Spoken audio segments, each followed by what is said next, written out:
नमस्कार. या व्हिडिओमध्ये आज आपण शिक्षण क्षेत्रामध्ये अत्यंत महत्त्वाच्या असणाऱ्या टीईटी सक्ती या विषयावर विवेचन करणार आहोत. बांधवांनो, काल परवाच सीटीईटीचा निकाल लागला आणि अनेक बांधवांनी मोठ्या उत्साहानं सोशल मीडियावर आपलं यश या ठिकाणी शेअर केले. प्रथमतः कठोर मेहनत, सातत्य आणि अभ्यासाच्या जोरावर यश संपादन केलेल्या सर्व तमाम शिक्षक बंधू भगिनींचं मी अभिनंदन करतो आणि कौतुक करतो. कारण सेवेत नियुक्तीनंतर 20 ते 25 वर्षानंतर, कुणी 15 वर्षानंतर, कुणी 30 वर्षानंतर टीईटी उत्तीर्ण केली आहे किंवा सीटीईटी उत्तीर्ण केली आहे, या बांधवांचं कौतुक झालंच पाहिजे. परंतु यामध्ये दुसरी बाजूही आपण विचारात घेतली पाहिजे. आज जर आपण देशभरात टीईटी किंवा सीटीईटी परीक्षेचा निकाल पाहिला तर 11% 25% रेशो आहे. म्हणजे 4 शिक्षकांमध्ये एकच शिक्षक टीईटी बांधव परीक्षा पास करतोय आणि 3 बांधवांना अपयश येतंय. मग सोशल मीडियामधील या पोस्ट आणि सर्वांचं कौतुक जर त्यांनी पाहिलं तर निश्चितच खूप मोठ्या संख्येनं लाखो शिक्षक बांधव मानसिक तणावाखाली आहेत, दडपणाखाली आहेत. त्यामुळे या बांधवांची आपण काळजी घेतली पाहिजे.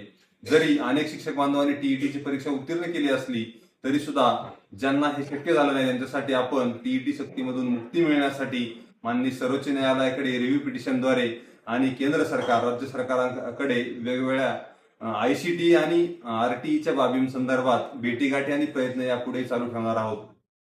मला या ठिकाणी आवर्जून सांगायचंय, सीटीईटी मध्ये झालेल्या परीक्षेमध्ये माझे सुद्धा 2ही पेपर क्लिअर झाले आहेत. दोन्ही पेपरमध्ये मी एलिजिबल झालो आहे. तरी सुद्धा कुठल्याही सोशल मीडिया प्लॅटफॉर्मवर ही पोस्ट मी शेअर केली नाही. याचं कारण एकच की खूप साऱ्या बांधवांना अपयश आले. 1 वर्षापासून अनेक शिक्षक बांधव या ठिकाणी मानसिक दडपणाखाली आहेत आणि त्यांना कुठे वेगळं वाटू नये म्हणूनच हा निर्णय या ठिकाणी मी घेतलाय. बांधवांना या ठिकाणी मला सांगायचंय, आज माननीय सर्वोच्च न्यायालयाकडे वेगवेगळ्या पातळीवर खूप साऱ्या मोठ्या रिव्ह्यू पिटिशन दाखल आहेत. पण तरी सुद्धा जोपर्यंत देशातील शिक्षकांची पात्रता ठरवणारी संस्था आयसीटी आहे, त्यांचं 2011 सालीचं एक पत्र आहे की देशभरातील शिक्षकांना पदोन्नती आणि नियुक्तीसाठी टीईटी किंवा सीटीईटी परीक्षा कंपल्सरी आहे. मला या ठिकाणी सांगायचंय, आरटीईनं 21 अंतर्गत एक तरतूद केलेली आहे.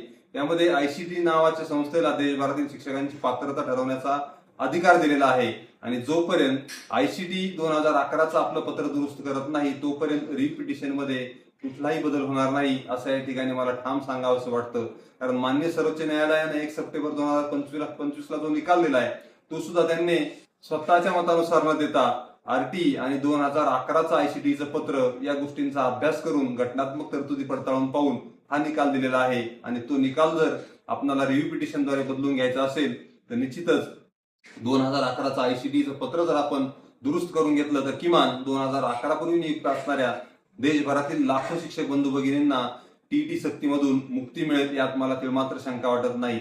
मला या ठिकाणी आवर्जून सांगायचंय, गेल्या 3-4 महिन्यापासून राज्यभर वेगवेगळ्या पदोन्नतीच्या याद्या वेगवेगळ्या जिल्हा परिषद स्तरावर चालू आहेत आणि या ठिकाणी केंद्रप्रमुख परीक्षा, मुख्याध्यापक पदोन्नती, विस्तार अधिकारी पदोन्नती यामध्ये टीईटी पात्र, टीईटी पेपर 1 पात्र, टीईटी पेपर 2 पात्र असे वेगवेगळे गट शिक्षक बंधू भगिनीमध्ये निर्माण झालेले आहेत. बांधवांनो, राष्ट्र निर्माणामध्ये अत्यंत महत्वाचं काम असणारं पवित्र असं शिक्षण क्षेत्रामध्ये गाव, वाडी, वस्ती, तांड्यावरील गोरगरिबांच्या लेकरांना शिकविण्याचं अत्यंत महत्वाचं काम देशभर आपण करत आहोत. आणि येत्या कालावधीमध्ये देशाला जर जागतिक महासत्ता करायचं असेल तर तुम्हा शिक्षक बंधू भगिनींचं असणारं राष्ट्र निर्माण काम हे अत्यंत मोलाचं आणि महत्वाचं ठरणार आहे.